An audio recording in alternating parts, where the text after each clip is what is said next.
তো গাইস আমার চোখের সামনে চলে এসেছে বিরিয়ানি পাড়ার বিড়ি, আমাদের বিরিয়ানি পাড়ার বিড়ি মানে বিরিয়ানি পাড়ার বিরিয়ানি।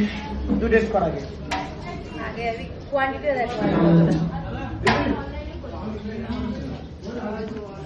মটন গাইস, পিসটা সেই গাইস এখানে কিন্তু আনলিমিটেড, ঠিক আছে? আনলিমিটেড, বসে আনলিমিটেড বিরিয়ানি খেতে পারবে।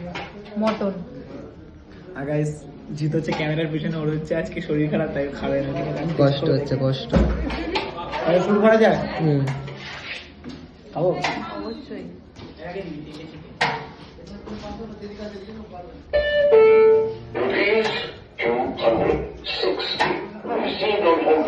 ফার্স্ট ডে ভালো ভালো এক্সপিরিয়েন্স। তাহলে মানে বিরিয়ানি খেতে আর দূরে কোথাও যেতে হবে না। যারা যারা বিরিয়ানি খেতে চাও কোথায় আসতে হবে? আমাদের পাড়া মানে বিরিয়ানি পাড়াতে আসতে হবে, ঠিক আছে? আমরা বিরিয়ানি খাই তো।